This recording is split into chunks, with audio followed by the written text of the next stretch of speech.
You come and go. You come and go. Why? You come and go. Yeah. Thank you, Herbert. Thank you so much. Tumongereza amanyi omwana oyo. Herbert, thank you. Mwana gwe Mukama yakuwa n'omala. You play me like a lotto. All you want is my dodo.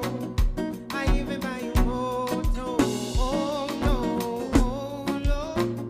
You say you want a low. Why you leave me go? See me now, I am solo. Oh no. It could have been something different. Oh. You say you want money, baby. Oh. It could be loving my honey, kissing and cuddling up in Miami. Oh. It could have been something different. Oh. You say you want money, baby. Oh.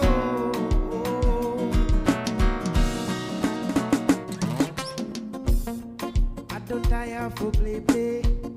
Things and now you go hold me down. Jackie by silly. With you I want to settle down. You sweet me like soda, high me like lager, cool it down.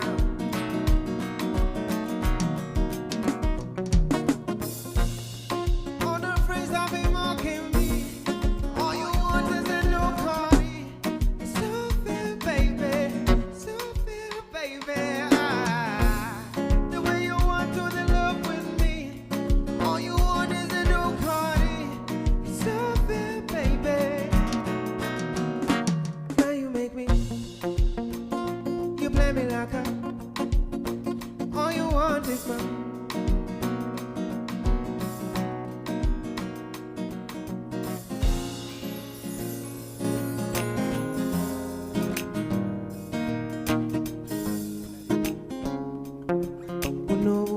wa sukali taina kadalasini kwagala kutuka kumwezi zikiri zambera sikali ngankukuma nakasale maidani chesi wanyikole risachi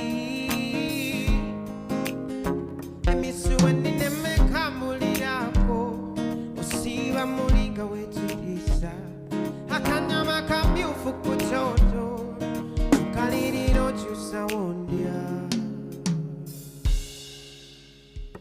amaso gani kukwe itukamisine wompita jakala tukatiwenga yenze poitatia walivuga kankali nangediba kalia jakala tukatiwenga yenze poitatia akachapa mbalasi umugongo wekusiwa kusiga obugalo babuguma mukuwanika waziwa kutakula nyumisiza bulamu nange teka mupulani nange senalina kowalabu naye profesio exceptional engeri tonkwata eri so professional amaso gandi kukwe itukamisite wompita jagala tukatiwenga yenze kuitatia uwe wolivuka kagali nalediwa kukalia verende jagala tukatiwenga yenze kuitatia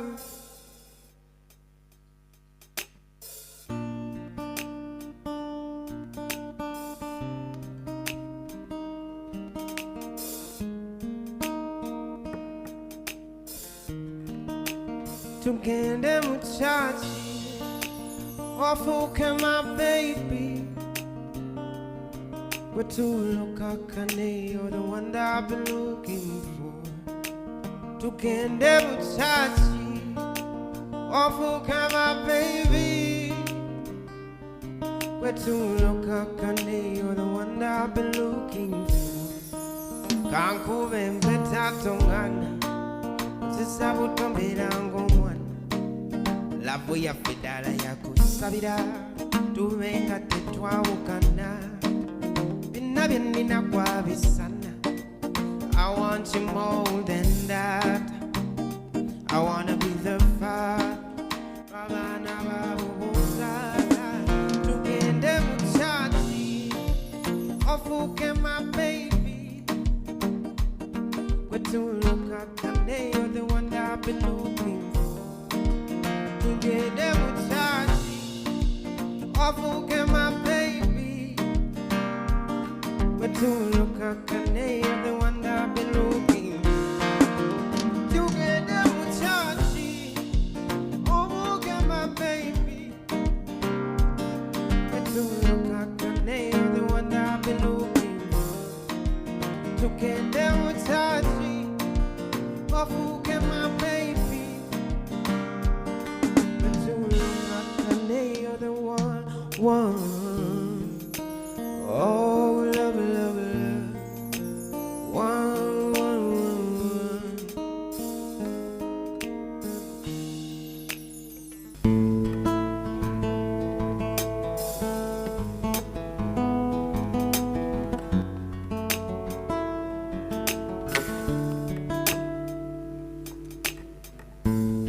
What if I couldn't speak? What if I couldn't eat? What if I couldn't move? Will you still love me? What if my body aches and always it makes you late? What if I couldn't wait? Would you love me when it's hard and the lights falling apart? If the things that we was new are long gone, if the blue skies are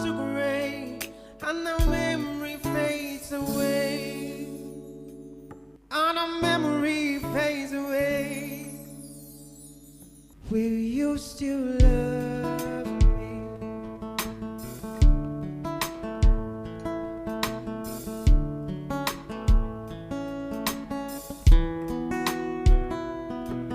Would you love me when it's hard and the life's falling apart? If the things that we was new are long gone, if the blue sky starts to gray and our memory fades away, and our memory fades away, will you still love me? Will you still love me? Will you still love me?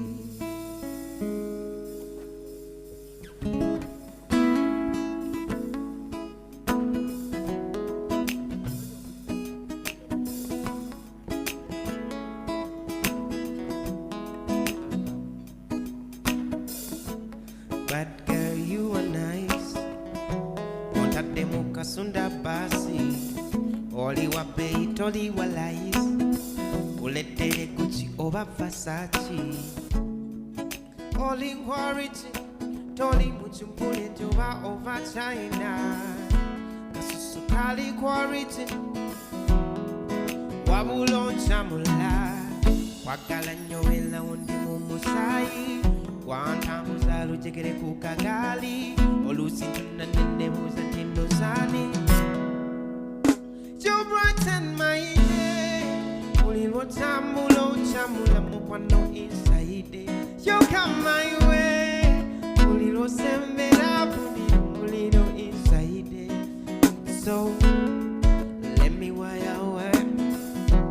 Sakala kumanya manings alright.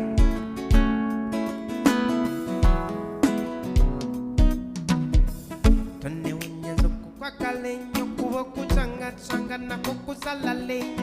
No lose tula nene muzazani. Ayakalo mulunjinga kwe. Engelechi watochocho wechikonda. Neva zakatonde ea kutonda.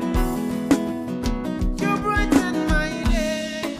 Ulilo chamula mukwano inside. You come my way. Ulilo sembera puli.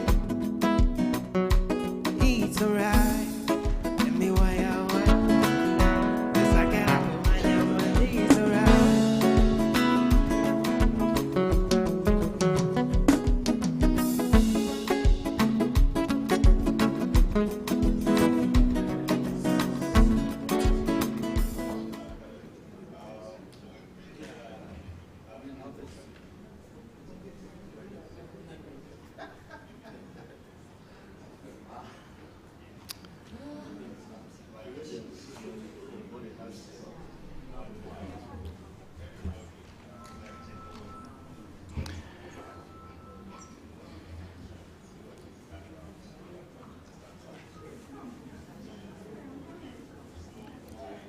Are we good?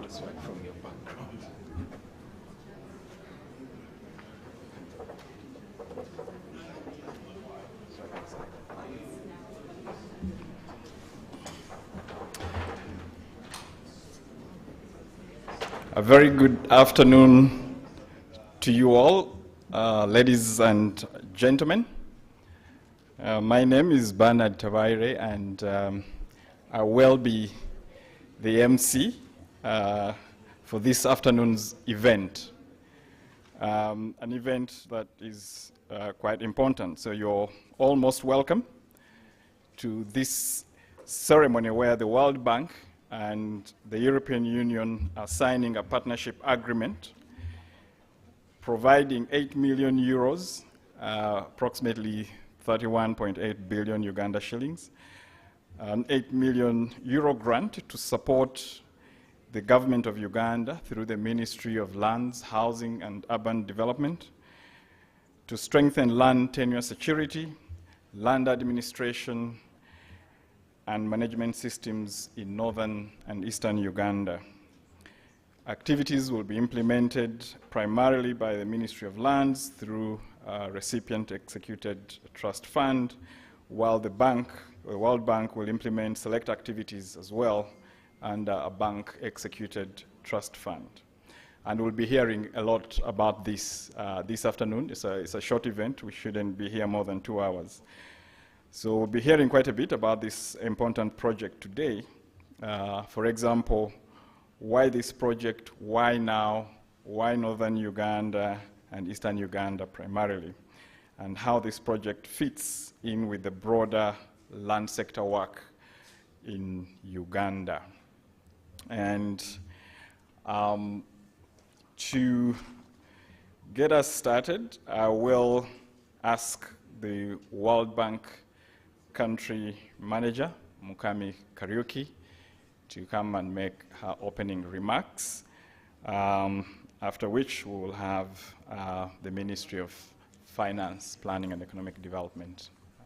Thank you very much, Mukami Kariuki.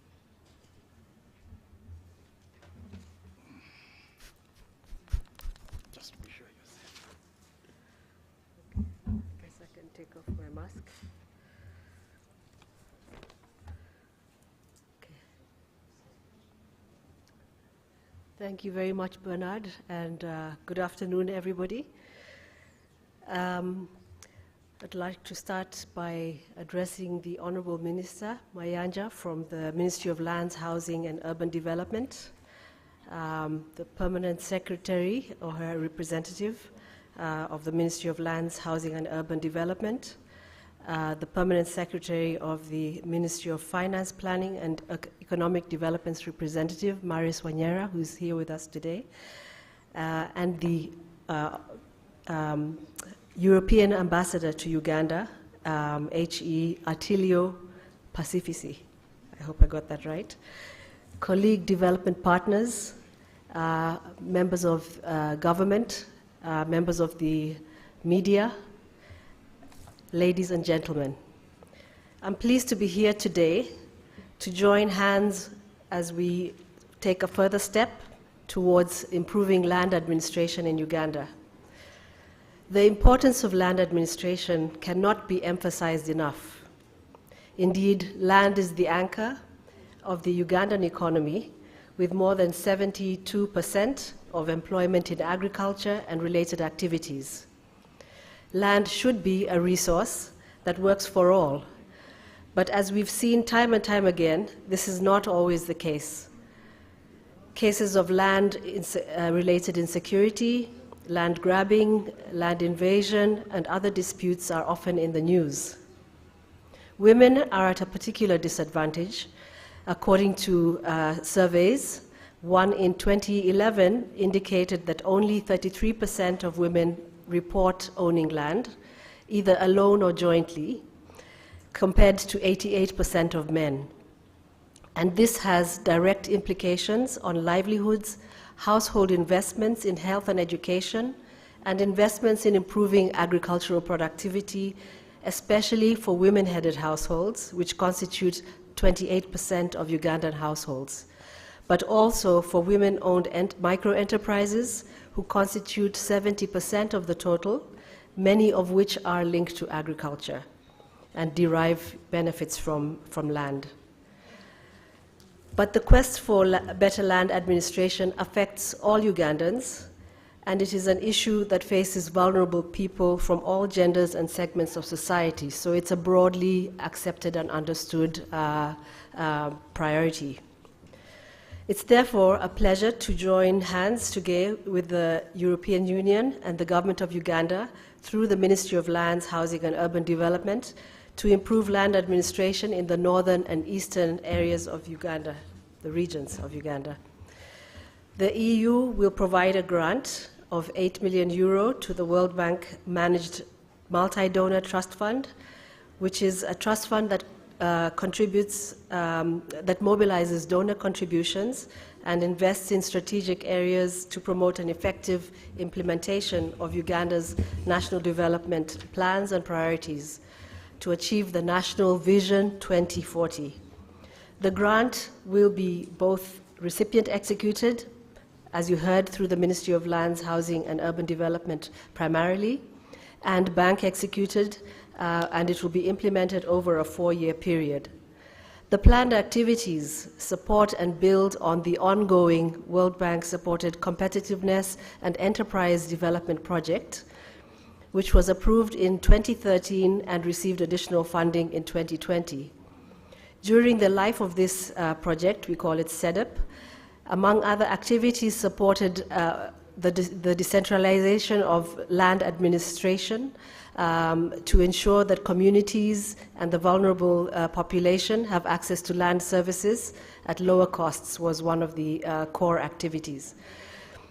While some of these gains may have been reversed due to COVID-19, it is essential that we regain lost ground by continuing to invest in modernizing the land sector and scaling up access to secure land tenure.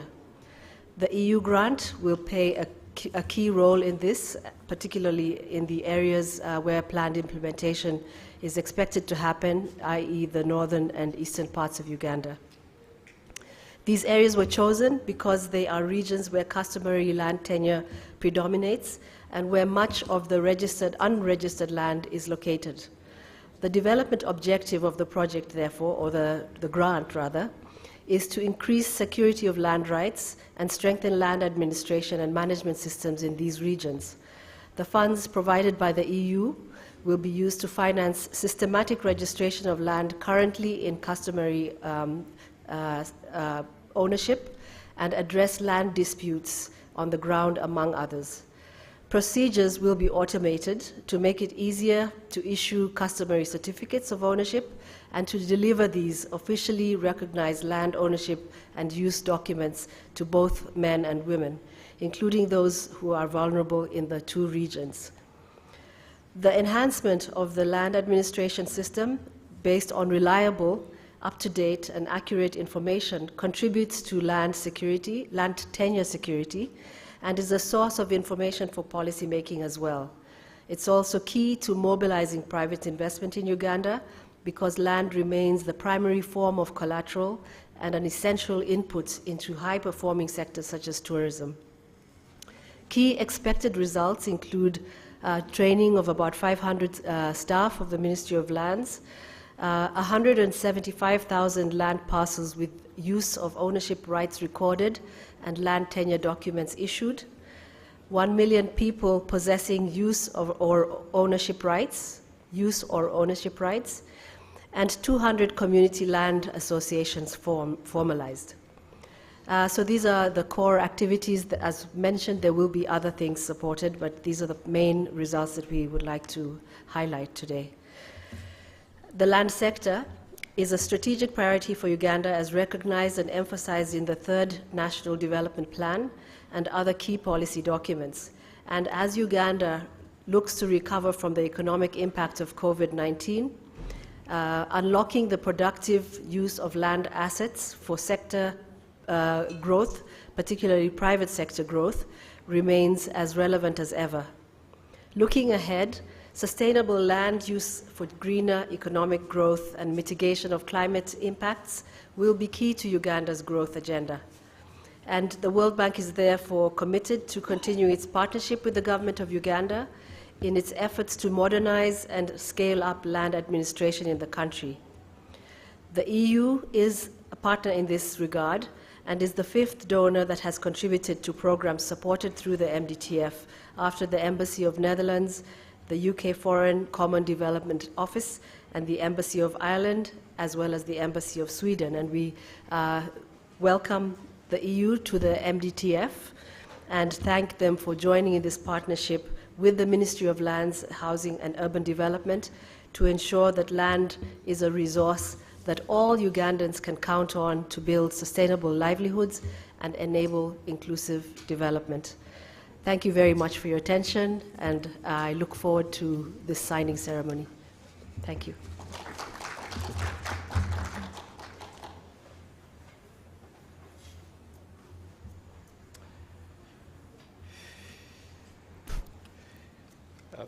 Thank you, World Bank Country Manager Mukami Kariuki.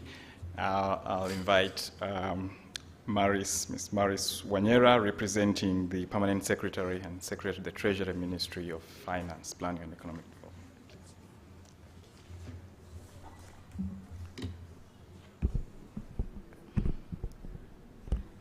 Well, thank you very much, and good afternoon.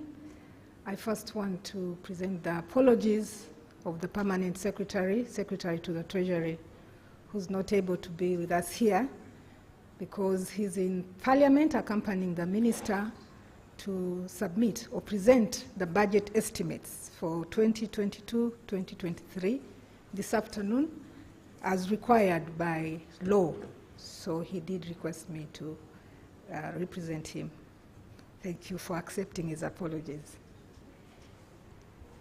The Honorable Minister of Lands, Housing and Urban Development, the World Bank Country Manager to Uganda, the European Ambassador to Uganda, the Permanent Secretary, Ministry of Lands, Housing and Urban Development, or his representative, if you can allow me to, thank you.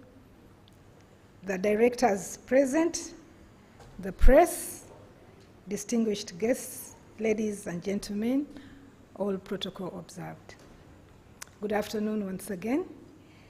I want to take this opportunity to thank the World Bank and the European Union for extending an invitation to the Ministry of Finance to witness the signing of the administrative agreement between the World Bank and the European Union in support of Uganda's land administration reforms. We've had several agreements in the past, and this continued support is truly appreciated by the Ministry of Finance. Allow me, on behalf of the people of the Republic of Uganda, to extend our heartful gratitude for the beneficial and cordial cooperation with the World Bank Group and the European Union. The relationship between Uganda and the World Bank and the European Union stems so far and is manifested through a number of interventions. The support from both Uganda, European Union, I think they are part of us now, that's why I said Uganda. We've been here for a while. The support from both European Union and the World Bank is aligned to our development agenda, and economic benefits have been yielded in the programs that they have supported. A bigger percentage of Uganda's economic growth and reforms can be attributed to the interventions and the support from the two parties. Allow me not to go through the specific projects and interventions because the list is endless. They have been supporting us since we started having a relationship, and they've been in the area of infrastructure development and social programs. So it goes without saying that they have been partners to the growth and development that we're experiencing now, that we are experiencing and enjoying now. The relationship between the people and between people and land is complex and differs between nations depending on their history, culture, and legal systems. Many countries, especially those in transition from command to market-driven economies, are engineering their cadastral and land registration systems in order to provide cheaper, faster, and more secure ways of transacting land, including using land to access credit. Today's land problems in Uganda have been shaped by various aspects of history and vary depending on the different land tenure systems. In our daily transactions with land, many disputes often arise as to who owns the land rights one has concerning the land, the rights that one has concerning the land, the distinction between occupation and ownership of land, and how one can protect himself or herself when using this land, and many others, some were detailed by Madam Mukami earlier. Land insecurity, this is, if I repeat what Mukami said, is to just emphasize the problem. Land insecurity, land grabbing, and dispute is partially attributed to ignorance by most of Ugandans about land laws and reforms. Increased land security is core in unlocking the endless land disputes and is paramount to attainment of development.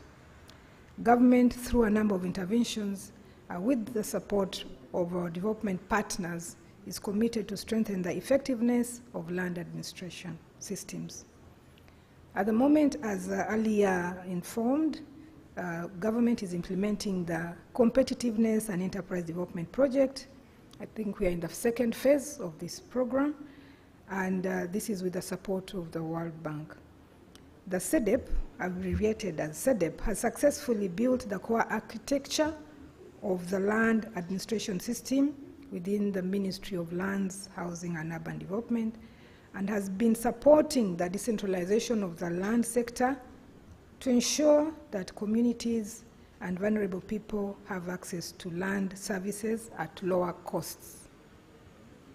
The systematic land adjudication and certification is one of the core technical activities included in the CEDEP.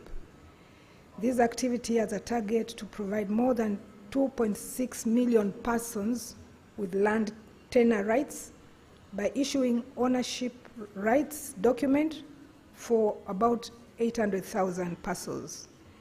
The project has further strengthened the systems and enhanced institutional capacity of the Ministry of Lands, Housing and Urban Development to meet user demand across the country and unlock productive potential of land as an asset. This project is implemented by different ministries and agencies, but it is under the responsibility of the Ministry of Finance. So we are very appreciative in this case for supporting this particular cause. Continued investments in land administration are needed to scale up the already ongoing efforts. While considerable headway has been made in growing the institutional capacity of the land administration system, much work remains to be done in delivering titles to beneficiaries, especially the women or ladies. This support from the EU is timely, as it will complement activities implemented under the land administration reform component of the project. We are grateful to the European Union for this grant support worth 8 million euros. Any additional contribution to the government coffers, and especially in grant form, is greatly appreciated. We do appreciate. To the World Bank and the Ministry of Lands, Housing and Urban Development that is going to manage this grant, we commit to work with you to ensure that the objectives of the financing are attained. We will ensure that we fast-track all the processes for financing to become effective so that Ugandans can reap from the intended interventions. I want to end by once again thanking the European Union and the World Bank for the endless support to the government and the people of Uganda. We are confident that the ministry, in this case the Ministry of Lands, Housing and Urban Development, where the grant will be implemented, will put it in good use and make sure that we account for these resources in a transparent manner and deliver in time. No extensions will be allowed.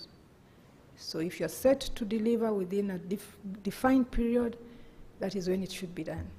There are no extensions going to be allowed. That is how we are committed. And then we have to account for these funds. Thank you very much for listening to me, for God and my country.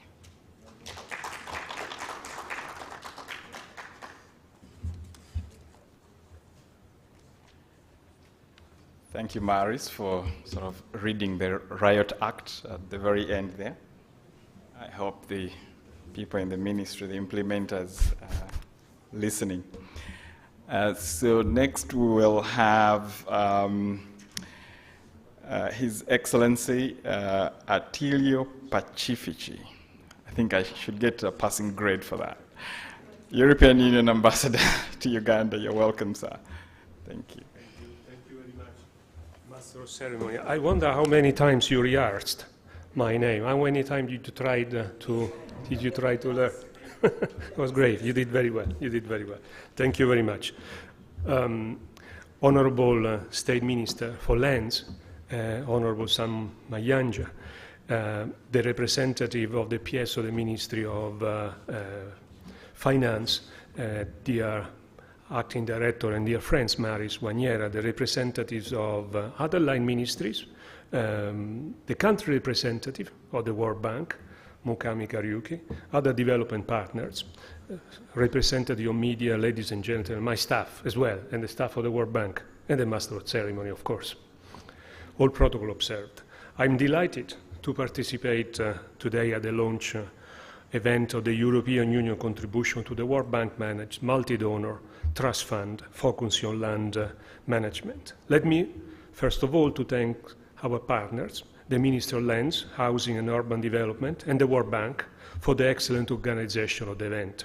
Today, the European Union is providing an 8 million or euro equivalent to about 32 billion shillings.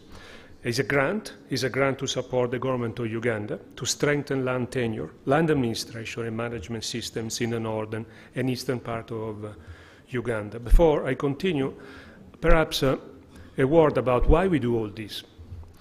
And seems to be a kind of recurrent feature. Every country I've been posted, every country I spent pleasant years working with partners and colleagues in Africa, in Liberia, in Malawi, in Uganda, in Nigeria. Uganda 35 years ago and Uganda now. Land has always been an issue at the core of our relationships and support. Obviously, it is something absolutely crucial. It is something which has driven, and it has been the core and the source of conflicts in Europe for 100 years. It has an unfair distribution of land between people, and the inability to prove the rights, the titles that one had over land led to terrible revolutions, in fact. So one should not be surprised, and I heard Mukami when she said that the UK, the Netherlands, the Ireland, Sweden, and now even ourselves are supporting this initiative because we are learned. We are learned over history how important it is to be able to know exactly what that particular piece of land belongs to be able to use it, to make investments over it, to use sometimes even as a collateral in case you need to access the banking, the financing system. So it has always been crucial and core to what human beings do in their interactions, in their progress, in their economic activities. That is why the European Union has been doing that. When I was in Liberia, we spent 4 years working on issues which were really, really, really crucial to the conflict which destroyed, almost devastated the country just less than between 15 and 20 years ago. That was terrible, and that was one of the key reasons. The inability to be able to tell what belongs to whom and the fight over land. As we all know, land is a primary factor of production, along with capital and labor. Land and its sustainable management are even more important in a country such as Uganda, where about 80% of the economic activities are agriculture, and population, people grows at 3.3, more than 3% on an annual basis. Combining these challenges with the 4 different types of land tenure in Uganda customary, leasehold, freehold, and mallow, makes land administration a challenging endeavor. And we do read every day almost the articles that the minister have written about the important and difficult work that the state minister is doing. And I really respect you and the great work you're doing. So thank you very much for this, but I do understand the challenges, we all do. And that is why we are keen and we are happy and we are delighted to support this initiative, which I said is also supported by many other member states, European Union member states. A modern land administration system based on a comprehensive, reliable and accurate information contributes to land tenure security and can inform policy making. Land transactions can also be an important source of income for the local and central government and finance the country's development. On our side, the European Union has been supporting the development in northern Uganda through several flagship projects and programs over the years. The current one, the Development Initiative for Northern Uganda, commonly known as DINU, includes a land component. The European Union is therefore already working hand in hand with the government of Uganda and the other development partners in northern Uganda to put in place systems which allow for land adjudication and registration of customary land. This new contribution is a further step in supporting this endeavor. Let me also share that in addition to the work done on customary land, the European Union has been collaborating with the government of Uganda to promote MALO and land governance. These joint efforts have already shown results in the areas of security and tenure, decrease risk for land-related conflicts, and promotion of investments for productive economic activities. The contribution which we are celebrating signing today will strongly build on national pilots and initiatives and global and regional good practices as well. The objective is to increase security of land rights by consolidating demarcation and documentation of individually and communally owned customary lands. By doing so, we will give priority to vulnerable people of both genders. We find ourselves today at the beginning of a very exciting journey together with our partners, and we will need everyone to contribute to the journey for it to deliver on the project objectives that I've just mentioned. To make this work, we will promote a spirit of partnership with central government, local institutions, the communities, the CSOs, and us as well as development partners will work hand in hand. We remain committed to supporting the government of Uganda, the ambitions of the government of Uganda of unlocking the productive potential of lands for all Ugandans and towards addressing disparities in land access. Without further additions, I would like to thank you all for paying attention to these few remarks and for being here today. Thank you very much to all.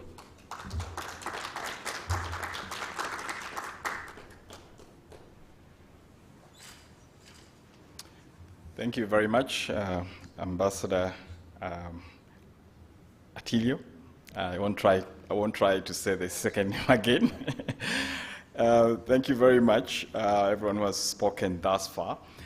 The next bit is about providing detail on this project, so project presentation. And we will have 3 people speak. The first person will speak from in here, from this room. The second person will speak live online from Washington, D.C. And the third bit is a recorded presentation. So we will start with Mr. Richard Oput, who is the Technical Advisor, Competitiveness and Enterprise Development Project, the land component bit of it. He's the Technical Advisor. And I'll let you know who speaks next. Mr. Oput, please.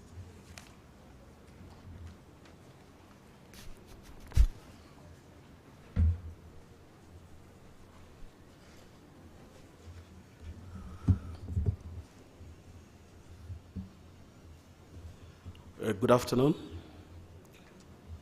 Honorable Minister of Lands, in charge of lands, Country Manager, World Bank, Head of... you move it yourself. Huh? With this one? This one. For yours? Yes. Yes. Well, that's for you, but...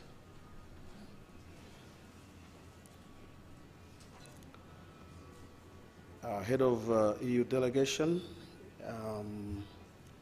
representative of the PSST,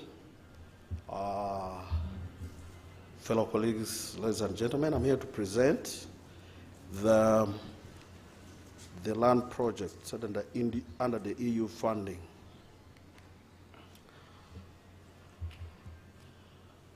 Just a quick background, and most of it has already been said. Land and land-based resources form the basis of 4 social, political, and economic aspects of most African countries. that's including Uganda. But land issues have always been sensitive, demanding careful management to avoid social and political conflicts. Thus, effective management of land resources is of vital importance to the government of Uganda for development of the country and reduction of poverty.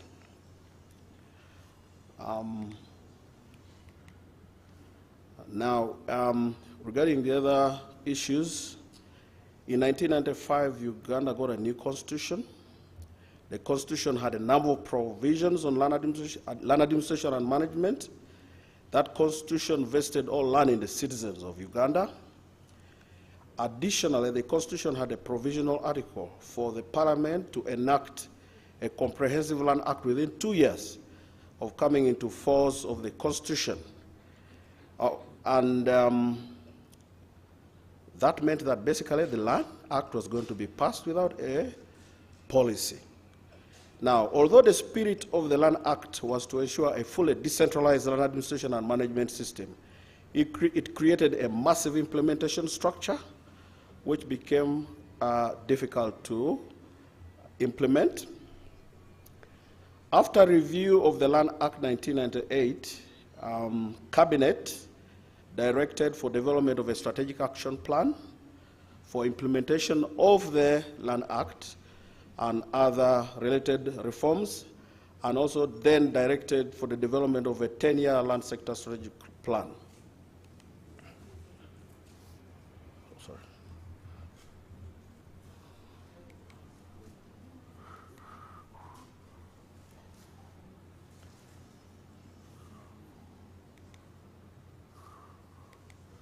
Okay. Now, under the land sector strategic plan, there are many activities which the first phase of the land sector strategic plan, which was from 2001 to 2011, I have many buttons to. So went through the Constitution. Then we have the Land Sector Strategic, the Land Act 1998, which defines the land tenure systems, the four of them: customary, milo, freehold, and leasehold. Customary land owners may acquire certificates of customary ownership for their land as conclusive evidence of their rights, that is stated in. But a person may apply for a freehold or may convert his or her customary ownership to freehold. And then it operationalized the new institutions, ULC in a new format, to manage only government land, and then district land boards were created, and then tribunals as well. So I talked about the land sector strategic plan. Under the land sector strategic plan, some of the major pillars involve development of some key things. So the development of the land policy and land use policy were concluded. There was a review of the legal framework, most of it, which was moribund. There were provisions in the land sector strategic plan for protection of rights of vulnerable groups, women, children, the disabled, and so on. And there were also recommendations, and we started piloting the development of a national land information system, and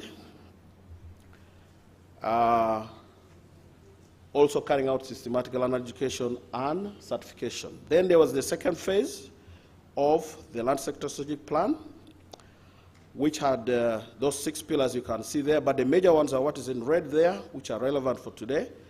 That is to increase availability, accessibility, and affordability of land information. And then the other one to strengthen capacity to, for effective delivery of land services.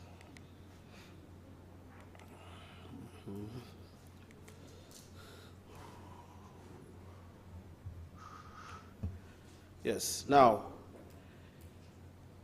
in the last 10 to 15 years ago, under the World Bank funding, we had 2 projects: the second private sector competitiveness project, and then the competitiveness and the competence and enterprise development projects.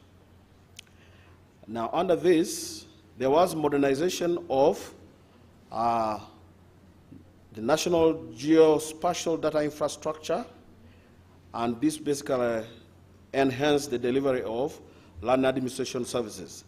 The 5 strategic programs we'll talk about are the ones I've stated there, and we'll go for the first one. The first one is on updating and implementing of the National Geodetic Reference Framework for Land Administration System.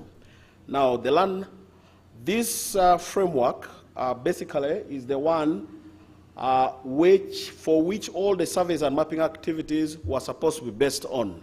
However, from the time after 1970s, late 70s, up to 10 years after that, most of that infrastructure was destroyed. On the top, most of these pillars were on top of hills. In the East African region, many of these things happened. It happened in Kenya as well, Tanzania as well, and so on. Many of these pillars were removed, claiming that there was mercury there, although that is not true, really. In the process, it means that we actually destroyed our infrastructure. So, however, what happened during the process of implementation of our new projects, we decided to come up with a modernized National Geodetic Reference Framework. We established a passive network. So, emplacing those type of controls which were destroyed on top of hills, but in secure areas, which will be managed in terms of monitoring and so on. That was done. But we also put in place what is called an active control network, continuously operating reference network based on GPS, which everybody is aware of. This is something which has modernized our practice in surveying and has also contributed to improving the pace at which the surveyors are able to deliver the services. But in effect, it also helps the rest of other government projects, other infrastructure projects, like roads, other construct, wherever there is any surveying work which is required for purposes of any infrastructure. The next thing I want to talk about are the best maps for land administration. Now, what I'm talking about here are actually maps for the whole country. By the time when the project intervention was done, we had maps which were out of date for more than 40 years. The last time when we did mapping was in 1960-something. So all the maps which we are using, like up to 1980s, 90s, and so on, all of them were obsolete. So for the first time, in 2017, we flew the whole country and provided very accurate maps, which we call digital auto-rectified imagery, so in digital format. But we also provided for urban areas much more high-resolution images. These were very useful for us, especially when we were developing the land information system, because they were useful for us to verify the accuracy of the surveys which were carried out during that period. I told you the survey infrastructure was destroyed up to the time we started developing the National Land Information System. So they were really very, very helpful. And they continue to be helpful. What basically these maps do is that it helps us also manage and protect areas of areas like wetlands, areas which are gazetted for protection like wildlife, areas, also forests and so on, because there are things you can be able to identify on high resolution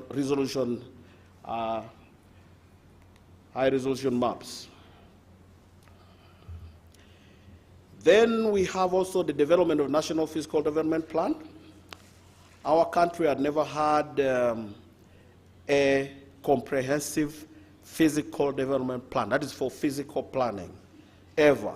This is the first time we ever developed a national physical development plan to give physical aspect of planning development a more central role within government policy making. It will help to coordinate and align national projects in urbanization, infrastructure, transportation, and also wealth-creating sectors. Those two maps you see on the screen there are some extracts of the concept of the combined themes of all of the thinking which went into the development planning, and then the one on the right is one to deal with the corridor for infrastructure corridor development. Okay. Yes, please. Then there is that which deals with another function, that activity which deals with what we are dealing with today is the systematic land education and certification. What you can see there is a map of the coverage of the areas, which we will basically handle during this program under the KEDEP project. The goal is to secure tenure rights of customary land rights holders and users through systematic adjudication, demarcation mapping of land parcels, recording and issuance of certificates of title. That's just another map, which another one just shows you the activities which take place there. Sorry. The next thing there is the land information system. The National Land Information System incorporates all the cadastral registration, valuation, and physical development planning functions in all zonal land offices, including conversion of associated land records. I don't have time to go through all the features there, but for every active, successful transaction, you should be able to get an SMS notification. I think you have seen in the last 2 weeks, we launched a public portal for which you are able to do now a search yourself without an intervention from the ministry, after you pay a small fee of 10,000 Uganda shillings. That is basically a map which shows the progression of the work as we did the National Land Information System until we cover the whole country.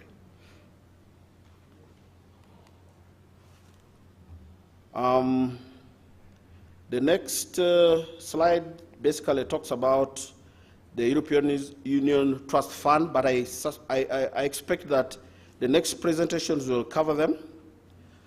But what I just need to say only is that this project will complement activities implemented under the land administration reform component of the competitiveness and enterprise development project. The funds will be used to finance systematic registration of land currently in customary ownership in selected project areas.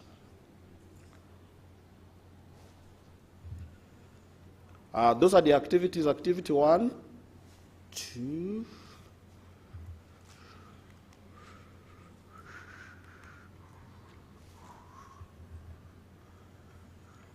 and the 3 activities. The details will be shown in the next 2 presentations. Now, the activity area, which will also be emphasized in the next 2 presentations, is basically what you see in the darker colors there are the project areas. There will be 35 districts which will be covered by the project with a budget, as Bernard said, is 8 billion euros. Yeah?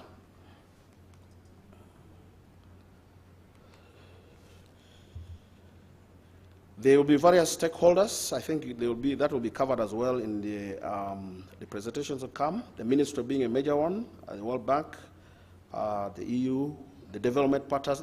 What I want to emphasize is that there will be a need to revitalize a development partners working group, which was active before, to ensure that there is better coordination between different development partner groups involved in the land sector. Undertake jointly broader sector level work, including mainstreaming inclusion, especially for women.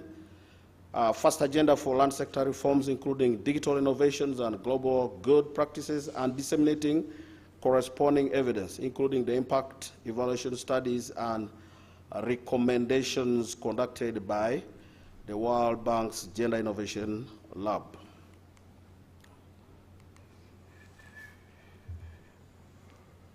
The other issues which will be important to take into account will be environment and social safeguards.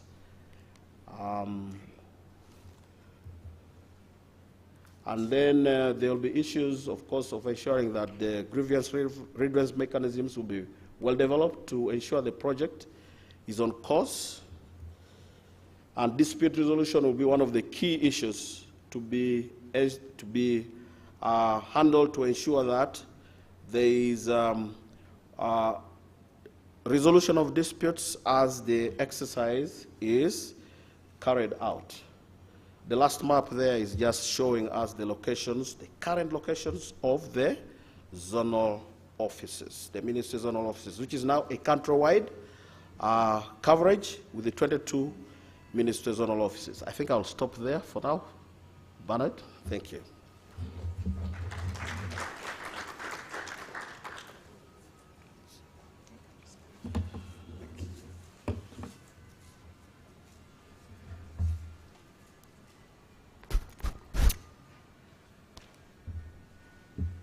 Thank you very much, Mr. Richard Oput. We will move on to the next presentations that he was referencing towards the end of his presentation. And we will be joined live online, so we will need to watch the screen by Ms. Kursum Kasim, who is a private sector specialist and the task team leader for the Competitiveness and Enterprise Development Project, Finance, Competitiveness and Innovation Global Practice, Africa East. After Kursum, we will go straight to the pre-recorded presentation by Nadesh Olova, who is Senior Land Administration Specialist, Europe and Central Asia Regional Unit, Urban Disaster Risk Management and Land Global Practice. It's the beat for the experts. Kursum, please. Thank you.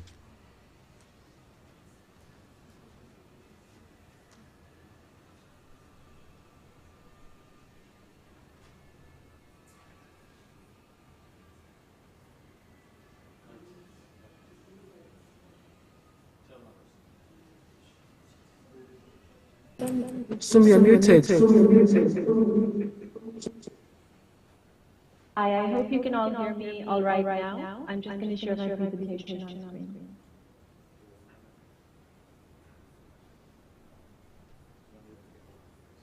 If you'll bear with me.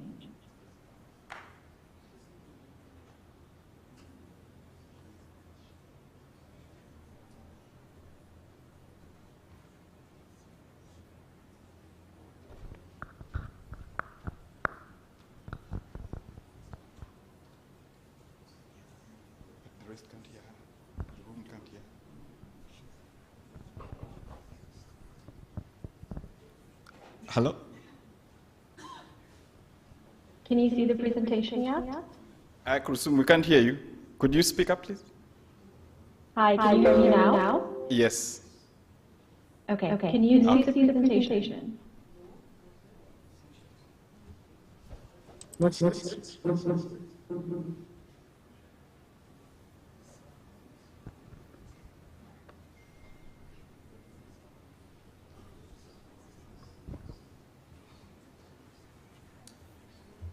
Kursum, do you want to play your own slides? Yeah. Please. Can you see it should be? Yeah. Okay.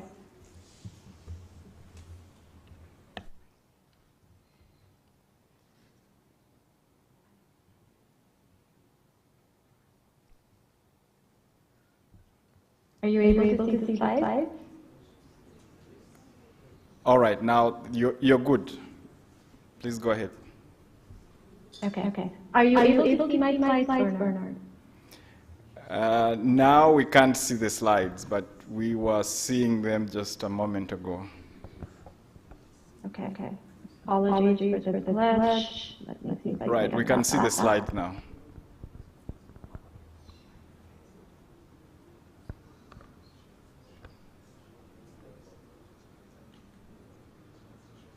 Okay, great. Thank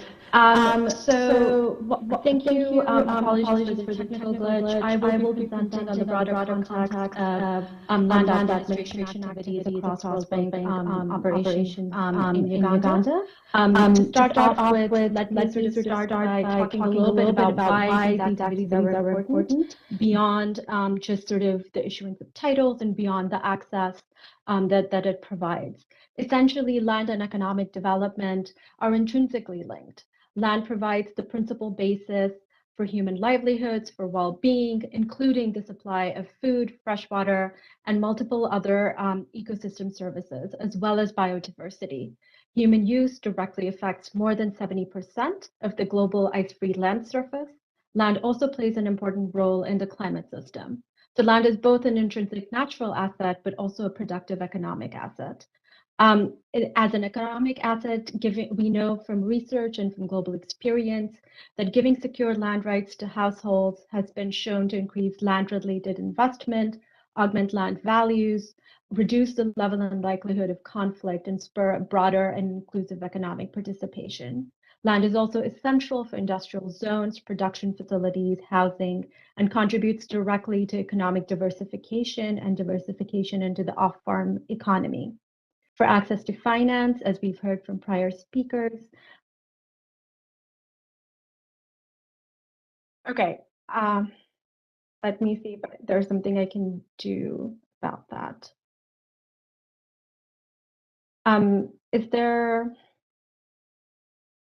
Is whoever streaming them able to control the slides? Okay, so whoever did that, please keep doing that, if that's okay.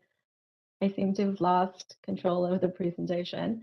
But maybe going on to land as the most common form of collateral, especially in markets like Uganda, where movable collateral is not yet highly developed. And global studies also show us that secure property rights have a direct impact on mobilizing private investment. As a natural asset, greener, sustainable, inclusive economic growth requires sustainable use of natural resources, including land. Land titling allows for improved land use, as titled owners are able to make long-term decisions, able to make investments, and have the incentive to undertake sustainable and a forward-looking economic usage of their land. As all natural resources, land is also vulnerable to climate change impact, and security of tenure has a direct impact on how people think about land use and how they exploit their productive land assets. Next slide, please. In Uganda specifically, land and economic development are, again, intrinsically linked. Land is the lifeblood of the Ugandan economy, with more than 72% employment in agriculture, but it remains an underutilized asset. Uganda has 34% arable land compared to only 9% in sub-Saharan Africa. There is tremendous potential for Ugandans to develop land assets for cultivation, for collateral, and for further economic activities. But less than 20% land is registered and titled. The opportunities here are quite tremendous. Enhanced land registration systems are key to mobilizing private investment, and are essential inputs, as Makami has mentioned previously, into high-performing sectors like tourism. They're also an essential building block of building national and regional value chains and supply chains across Uganda, and therefore a key input into the regional and international trade and the benefits that it offers to Uganda. For MSMEs in the formal and the informal sector, access to finance remains a key challenge, and strengthening land rights offers titled owners the opportunity for enhanced access to finance. This is specifically applicable for women who not only face gender gaps in access to finance as a direct result of gender gaps in access to land assets, but also allow them to pursue productive investments. Maybe we can go ahead, please. Next slide. Talking specifically about gender and land in Uganda, we know that within the 2011 sample, which is already sort of fairly almost a decade old by now, and we do not have updated data, so that's another gender gap that we do need to look at to see where the status is in 2022. Only 33% of women in the sample reported owning land. either alone or jointly, compared to nearly 90% of men. Again, Uganda has one of the highest rates of female entrepreneurship in the world, but the reason that we do not see a lot of successful women entrepreneurs in the small, medium, and large enterprise segment is because they do not always have access to finance to make capital investments, to make long-term economic decisions for their businesses. And one of the direct sort of contributors to that limited access to finance is their limited access to land as collateral. We've been running with the Gender Innovation Lab and the World Bank a sort of multi-year study on what works to enhance access to land assets for women. And one of the key findings here is that access to information is a primary driver of joint and solo titling for women. When information about the benefits of adding the wife's name to the title as a joint owner of the land is shared with both husband and wife, or even just with the husband, a majority of the titles are joint. This is a major finding, and we will be scaling up the use of this finding both through the Competitiveness and Enterprise Development Project and through the MDTF land activities that are going to be undertaken in collaboration with the EU. Coming to the Competitiveness and Enterprise Development Project, which is the flagship land sector activity that the World Bank has been undertaking since 2013, when the broad objective was to improve the competitiveness of enterprises in Uganda by providing support for the implementation of business environment reforms, including land administration reform, and the development of priority, productive, and service sectors. Some headline findings that are specifically applicable to land administration. The number of days to register land was reduced from 52 to 25 across a span of 9 years. In terms of being able to access the transparent and modernized and scaled up land system, this was a key outcome that we were that laid the foundation of sort of the scaled up activities that we will be seeing under the MDTF. In 2020, additional financing was provided to support measures that facilitate increased private sector investment in tourism and strengthen effectiveness of the land administration system. Again, the headline impact that the project is aiming for is 800,000 land parcels with use or ownership rights recorded as a result of the project. Next slide, please.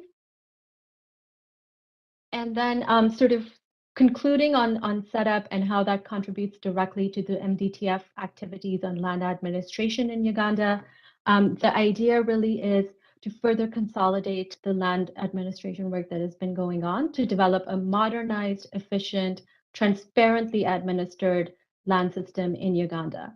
The systematic land adjudication and certification activities, the enhancement of the National Land Information System, the upgrade and extension of the Uganda National Geodetic Framework, as Richard has detailed in his previous presentation. These are all contributing and enabling activities under setup that will be laying the foundation also for the MDTF activities on land administration.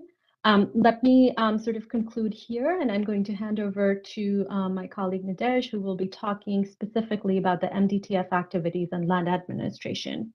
Thank you, Bernard.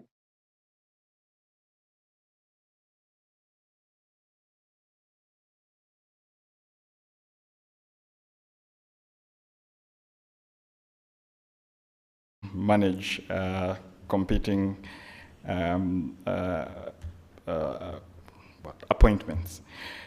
So we will go direct to the Minister, the Honorable Sam Mayanja, Minister of State for Lands, Minister of Lands, Housing and Urban Development. Mr. Mayanja, please, as Honorable Mayanja, man who has some interesting views on land issues in this country. Welcome, sir.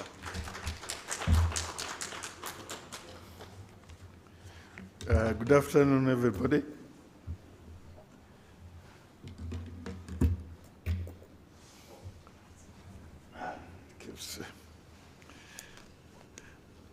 I would like to say at once that I'm standing in the shoes of Honorable Judith Nabakova, the Cabinet Minister for Lands, Housing, and, sorry about this, who is out of the country on official duties and is not able to be here personally.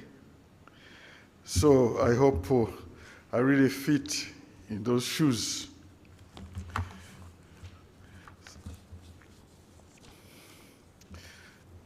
In the common Uganda press, of course, I'm very common. So I will try as much as possible to keep within the text of what I'm supposed to do so that I don't meander in my rhetorics on land. I've said when I was being inducted in the ministry, in the cabinet, by an official from Foreign Affairs, I was told, don't introduce yourself by saying Dr. Sam, just your name.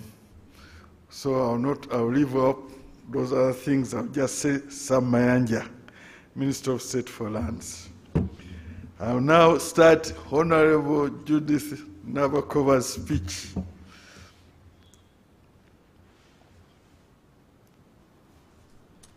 I must say I've never worked in government, so these things of protocol normally get off my. So I hope whoever is left out of these introductions will be covered by that general phrase, all protocol observed. The country manager, World Bank, the head of delegation, European Union, the permanent secretary, Minister of Lands, Housing, and Urban Development, government officials from the Ministry of Lands, Housing, and Urban Development, members of the press, distinguished participants, ladies and gentlemen. Allow me to welcome you to this meeting in which the government of Uganda, European Union, and World Bank are entering into an agreement to support Uganda's land administration reforms. As you may be aware, land is a crucial resource for wealth creation and a major source in the production process. The structure of ownership and utilization can either cause or impede development and stability. That's why in Uganda, government has maintained 4 tenure systems: freehold, mile, leasehold, and customary, in order to avoid antagonism amongst the various landowners. Although customary land tenure is present all over the country, it predominates in the northern and eastern regions where most of the unregistered land is located. Securing and documenting the land ownership and user rights under each of the tenure systems in the land information system is a key component to ensuring harmonious development. Ladies and gentlemen, it is against this background the government of Uganda received some funding through the International Development Association, IDA, of the World Bank to implement major land reforms, including the systematic land adjudication and certification program, in order to enhance security of tenure, ownership, and management of land, with the ultimate goal of lifting the livelihood of the poor and vulnerable groups in Uganda. The systematic land rights regularization process is quite sensitive due to the long history of land insecurity, land grabbing, and disputes. One of the areas of focus will be to address land disputes on the ground, since land disputes / conflicts are one of the major impediments to economic development and human survival. They do not only impede development, but they also contribute to human rights violations adversely affecting the most vulnerable members of society. Ladies and gentlemen, Government of Uganda is receiving an additional fund from European Union, EU, through the World Bank of 18 million euros to strengthen land tenure, administration, and management systems in northern and eastern Uganda. The funds of the EU will be used to finance systematic registration of land currently held under customary tenure in 35 selected districts in Uganda. The objective is to increase security of land rights by consolidating the demarcation and documentation of individually and communally owned customary lands. The project will implement activities in a way to include vulnerable people of both genders. The proposed activities will build on national pilots, initiatives, and global and regional good practices. The proposed activities are A, institutional strengthening and training, B, systematic education in the selected project areas, and C, project management and monitoring and evaluation. As government, we look forward to maintaining the partnership and support to enable us implement all our envisaged reforms in our policy document.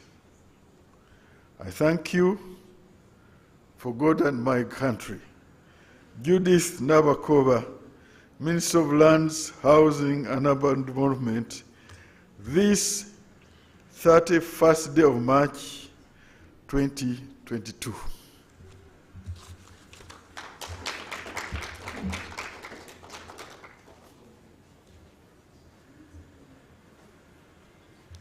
Thank you, Honorable Sam Mayanja, Minister of State for Lands. We now go to the signing ceremony, so I'll request the people who have been up here to speak, except me, to come over here. I think there are steps over the other side. I'll start with the ambassador. The ambassador will sit behind in front of the European Union banner, followed by, I should have started with the minister, because the minister is coming over here. Yep, please. Yeah, but you have to go the other way, because those are the only stairs we have. Followed by the ambassador, followed by the World Bank country manager, and followed by, I see a pull-up ban of the ministry. You know, it's the ambassador and the country manager who are signing, but since you've been at the same table, it's just nice to be up there.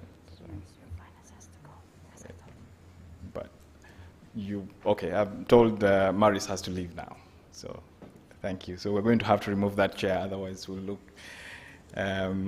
look odd. So we will have Eva present the documents. Emmanuel, you want to help and just take that chair away, please?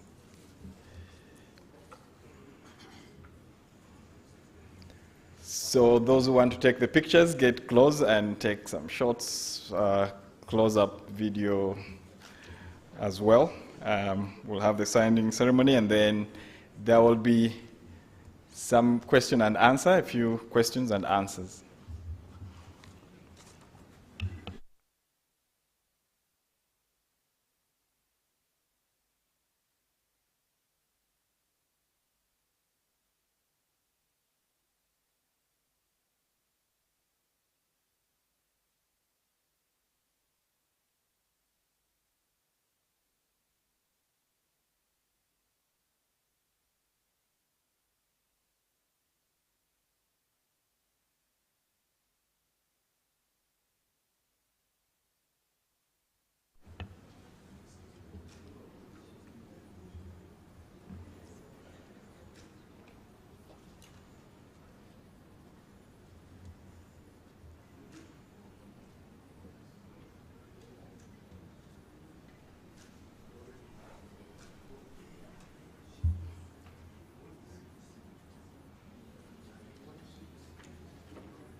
So do you get to shake hands, or we no longer shake hands? So, but at least you can exchange the documents, I think.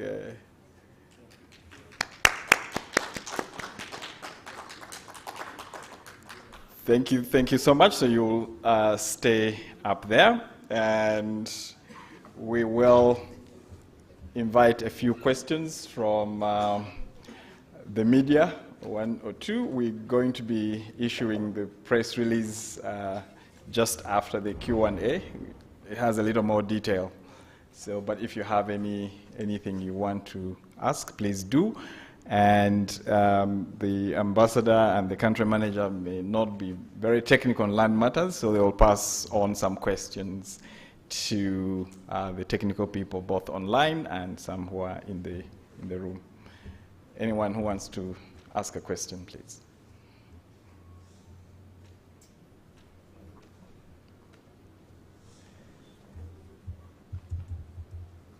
The media table is quiet. Everything is fine, or they want more documents to? And if there are no questions, that is, I guess, a good thing for the people who are up front here. So we will we'll still ask them to stay over there, and maybe if you still have the pre-recorded video, just play that as the media think of one or two questions. Once the video ends and there's no question, we will bring the event to one end and then share some of the documents we have with the media that are prepared for you. Thank you. If you can play the video, please. This project, financed by European Union and implemented by the World Bank and Ministry of Land, Housing and Urban Development in Uganda, has an overall objective to increase security of land rights and strengthen land administration and management system in selected geographic areas in Uganda. The project outcomes would be strengthening institutions and mechanisms to resolve land disputes, increasing people's awareness on procedures to register customary land, provide population in the project areas with officially recognized secured land tenure documents, certificates of customary ownership. The project will be implemented over a 4-year period starting in 2022 in parallel with KEDEP project activities. It will be predominantly implemented in northern and eastern regions where most of the unregistered customary land is located. The project activities will be implemented in the following districts: Amuru, Omoro, Kitgum, Lambo, Kwanya, Aleptong, Otuke, Kole, Buyende, Kaliro, Bugweri, Bugiri, Tororo, Budaka, Butebo, Kibuku, Palisa, Busia, Kabiramaido, Yumbe, Zombo, Arua, Kaboko, Terego, Madiokolo, Nebi, Kalaki, Ngora, Amuria, Kabarole, Bunyangabo, Ntoroko, Kenjojo, Kegegwa, and Masindi. The systematic land rights regularization process is quite sensitive due to the long history of land insecurity, land grabbing, and disputes. One of the areas of focus will be to address land disputes on the ground, while systematic land registration of peri-urban land will be done in the districts I mentioned above. The bulk of the operations will be implemented by the Ministry of Lands, Housing and Urban Development, which has a substantial experience in project coordination and implementation, including the land component of KEDEP project, Uganda support of the Municipal Infrastructure Development Project, and other bank grants under the City Alliance program. The Ministry will lead preparation of all guidelines and strategies procuring consultants where it would be relevant.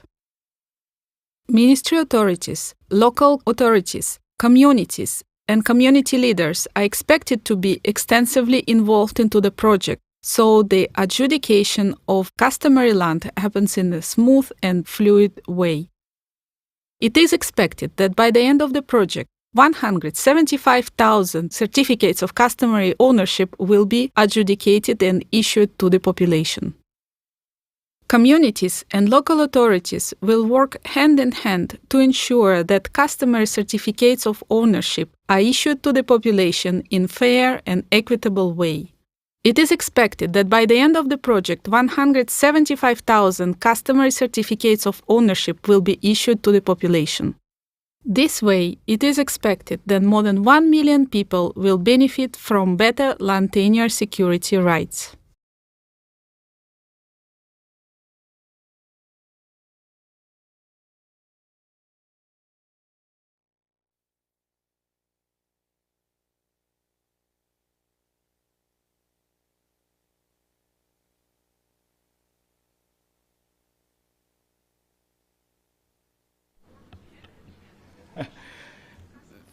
Thank you. I can still hear it play on someone's phone. Thank you. I think at this point, if there are no questions still, we would like to bring this to the end. Yes, you could identify yourself and ask a question. We had a microphone somewhere. I think there was one microphone floating around, but in any case, we have an extra one at the table up here.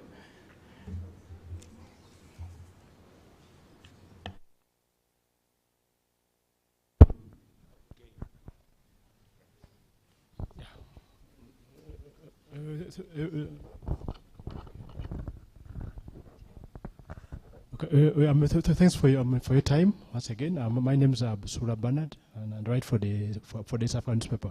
Just two questions. One to Mr. Sam Mayanja and to the EU ambassador. So, Mr. Sam Mayanja, how is government going to address the big question of impunity in Uganda's land management system, where many ordinary citizens like me wake up, acquire land through legitimately acquired wealth, and then you wake up next day and there's someone in army uniform grabbing your land with impunity. I mean, is government able to draw a line between bona fide landowners and their rights and the deep state that operates with impunity over and above anyone else? And then to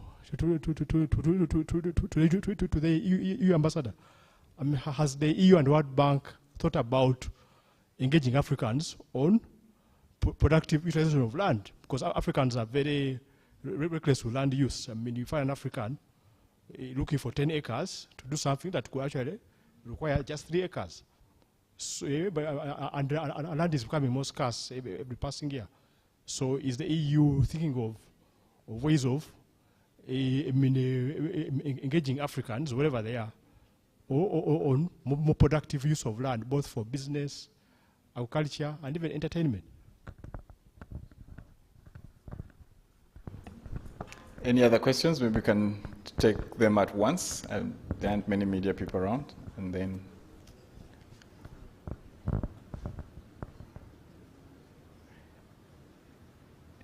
Any other question? No? All right. So let's have some responses to that. The minister first, and then the ambassador. This one? It should be. Could you activate the mic?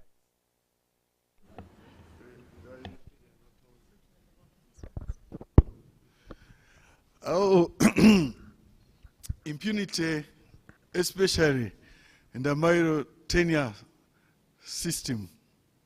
I'll try to restrict myself because of the vast knowledge I have. Maybe I will not bore it, but let me restrict myself to impunity in the land system. It is said that if you want to know where you are, it's important to know where you've come from, then you can properly plan where to go. Where we have come from, it is really against a wall. You can put a finger on it. That was 1900 Buganda Agreement. The first document was actually titled Uganda Agreement, but actually it was the first province of Uganda, which was the Buganda Agreement. Impunity started right there. A few people signed that agreement. You call it an agreement, but I think it's not an agreement. An agreement implies two equal sides. But this was a document where one side actually didn't know what the contents of the document. One side was completely illiterate. that is the Buganda side. They were only told what was in the agreement. On the other side, you had the colonial masters who had just taken over by virtue of that agreement, who had earlier in 1886 had that Berlin Agreement, and they knew exactly what they wanted. And if your history is right, you will know that by the time they came in, Britain government was almost bankrupt. They didn't have money to run the new colony, and their first instructions were that make sure that this colony can pay its way. And the only thing they looked at was land. And they thought the best way was to get people who would cause the most urgent productivity from that land. And also, secondly, to ensure that those who have got it help them to manage that economy. So that is, the impunity was built in 1900 agreements, where 1 million people who were the inhabitants of that first province, Buganda, there were 1 million people. Land was disputed to only about 323 people. The biggest recipient was Apollo Kagwa, who got 134 square miles. Daudi Chua, the infant Kabaka, got 101 square miles.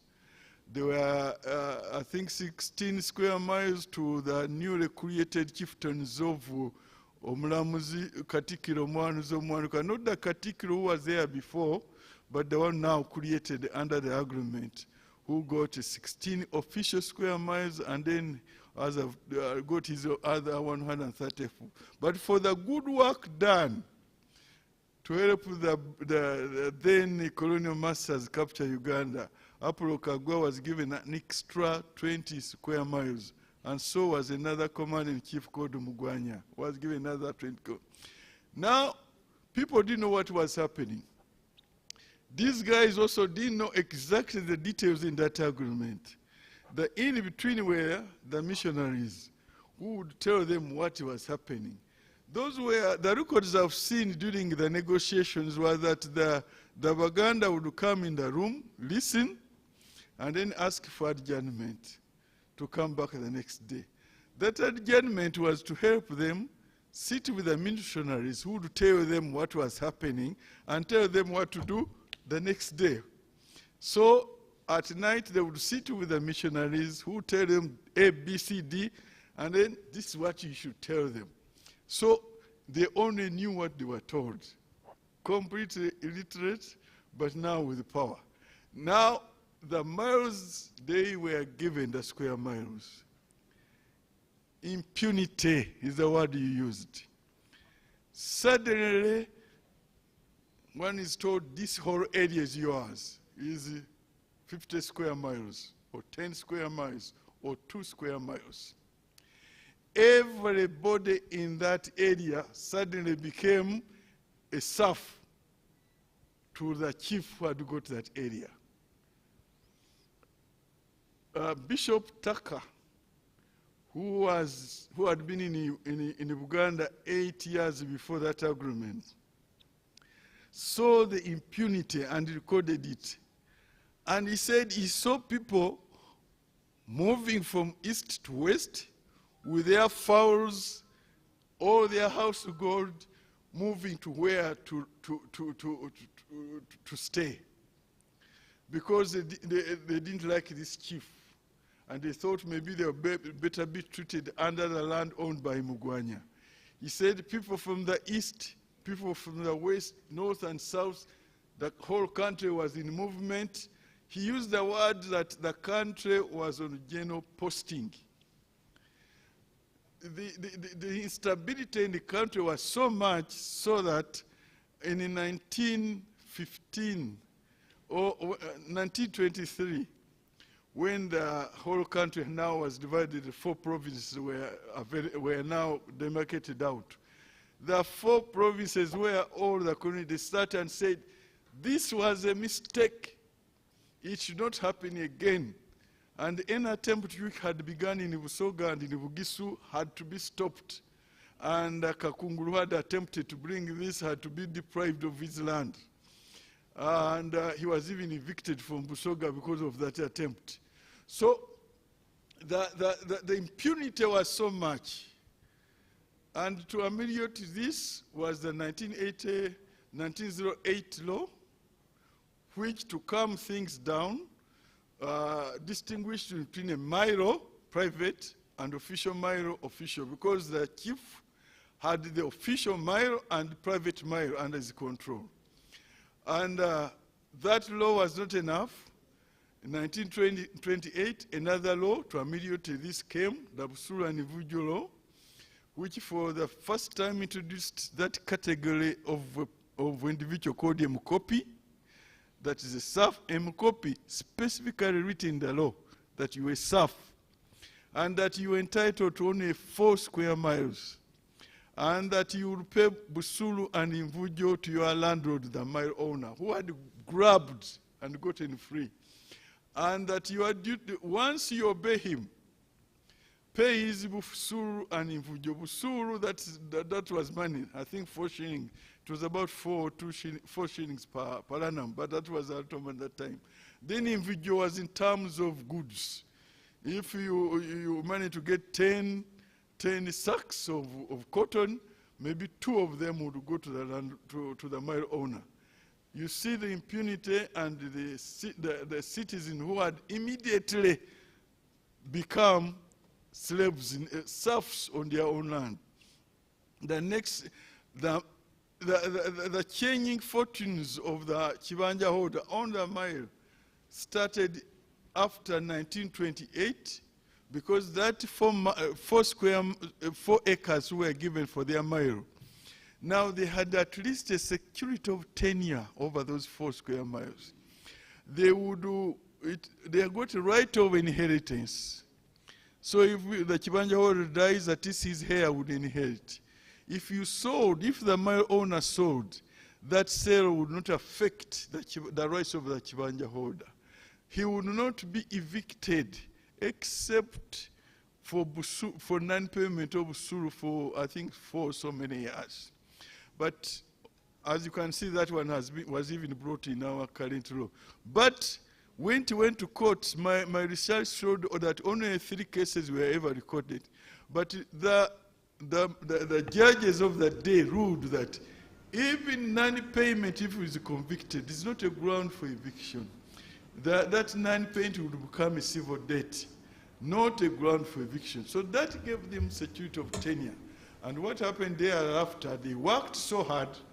They were given, each Chibanja holder was given 8 seedlings of coffee. By 1930... Minister, we almost running out of time. Okay. Maybe fast forward to today, and then we have... this is my area, so I read it. But what the point I was making is that the impunity started then, the impunity continued. Now the law now is to ensure that that impunity is handled and eliminated from the scene. Those are the amendments which came in the 1995 Constitution, through the 1998 Land Act, the amendment of 2006, the amendment of 2010, and now the contemplated constitutional amendment, which is supposed now to bring all the tenancies into one tenancy. And customer tenures, one of them has security of tenure in perpetuity, so it will just walk into the intended amendments, which will eliminate impunity forever. Get everybody title, impunity will end forever. That title will be ownership in security of ownership, no, let me put it, registrable interest of ownership with security in perpetuity. That will end impunity forever, which started in 122 years ago, I suppose. So Well, starting from 1900 or 1886. Mr. Ambassador, please. Right.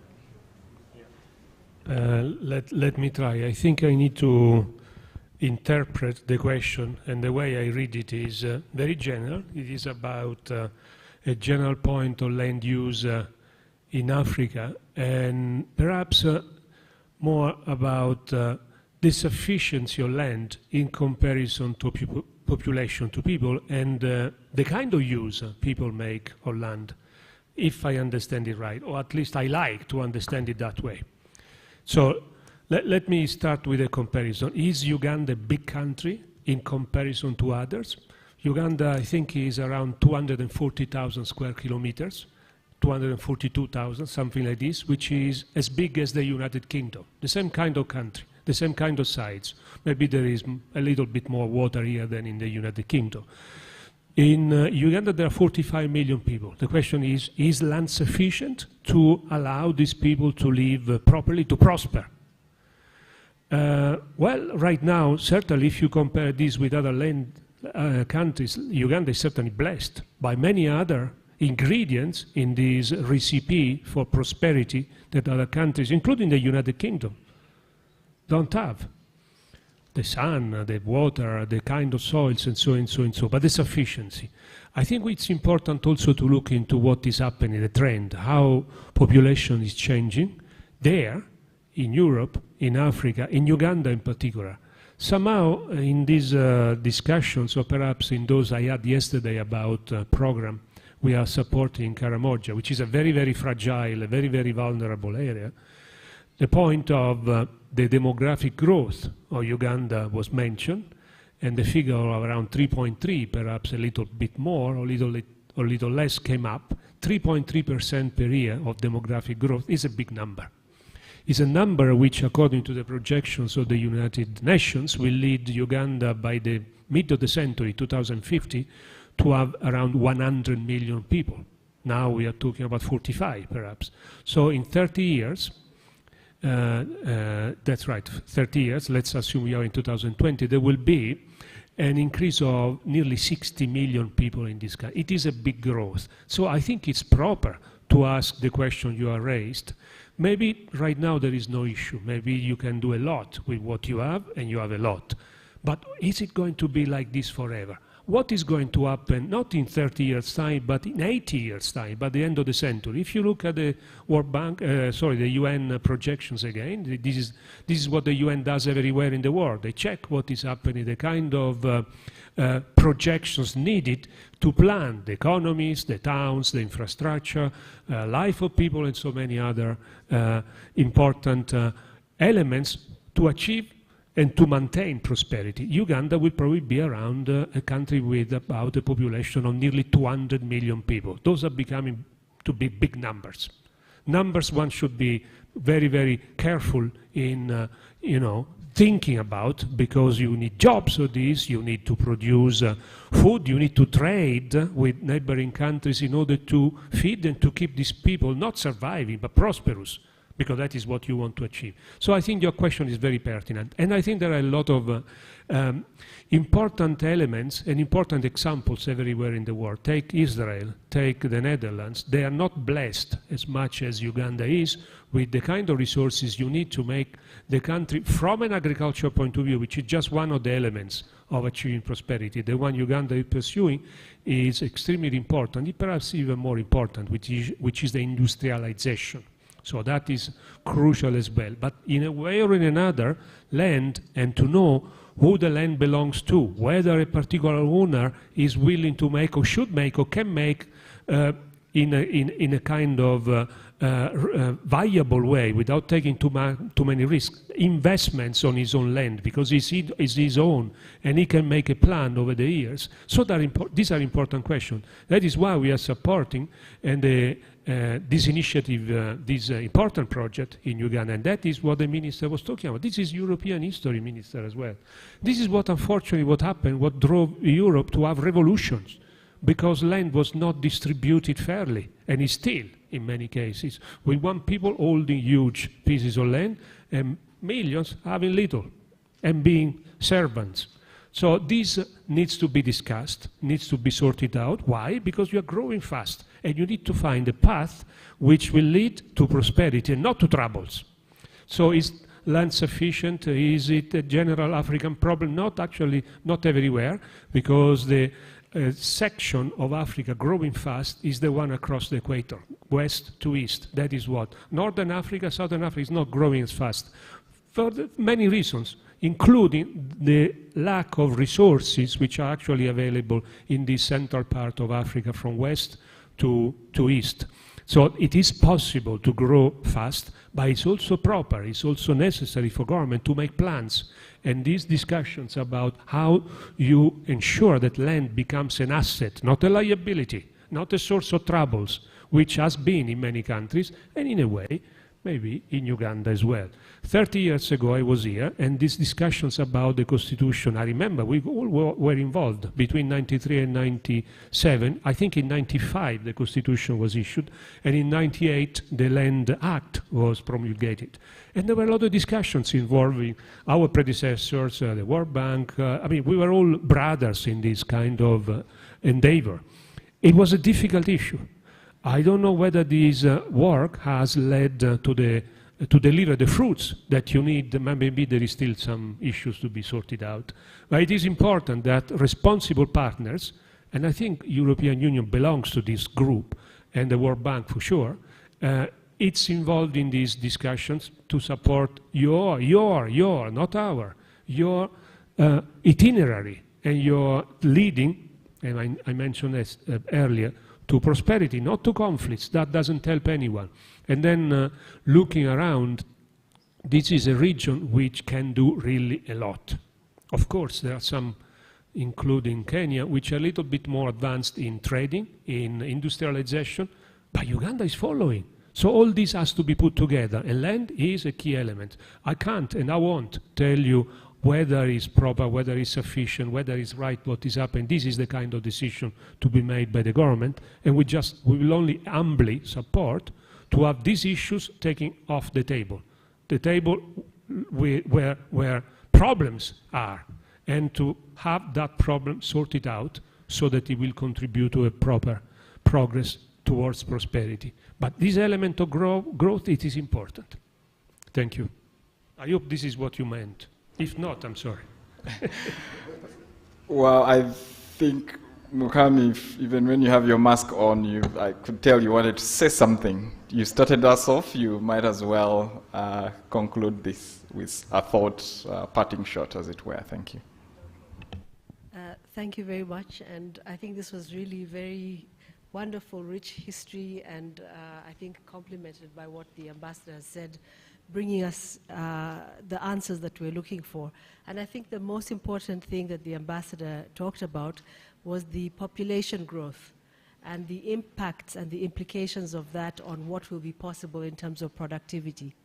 And I think, as you saw in other parts of the world, the move from subsistence agriculture to commercial to an industrialized nation have helped to deal with some of these population impacts that we're going to start to see as critical to determining the future of Uganda. So the government's National Development Plan, which focuses on industrialization, I think is going to be perhaps the most important thing that we need to get our heads starting to think about, and seeing how we can, at this point, provide the tools to those in subsistence farming so that they can become more productive.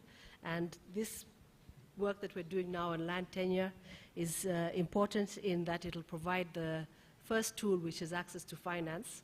But from that, we need to then have access to knowledge, so the extension services, and then access to markets. And there we need to do things about roads and other tools to get your goods from here to DRC or to Kenya, or exported, or even just to the local market. So yes, so there's a lot of things to think about, and I think once you have goods of that quality that can be exported, in order to get there, you also need the value addition and the tools to improve the quality of the products that you're exporting. So this industrialization story that you hear about plays a huge role in that respect. So I think we are all working with government on these various steps in the process, taking into consideration that we have to start by thinking about the future, the impacts of climate change, the impacts of population growth, and what those mean for our decision making and planning within the country. So I'll stop there and just say that it was very useful question that you asked, and I really wish that we had more time to discuss some of these issues, but I think we will continue the discussion at technical level to try to answer you more fully. Thank you.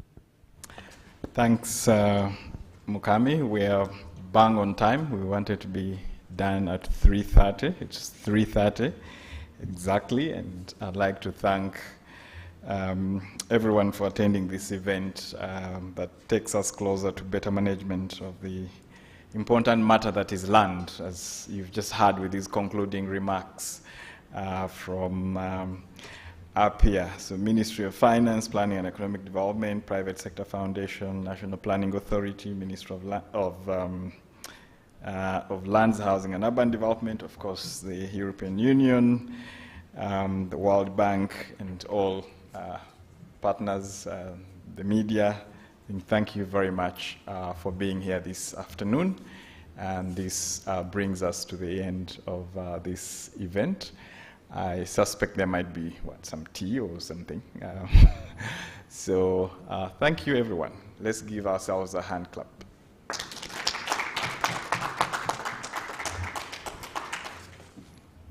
Thank you.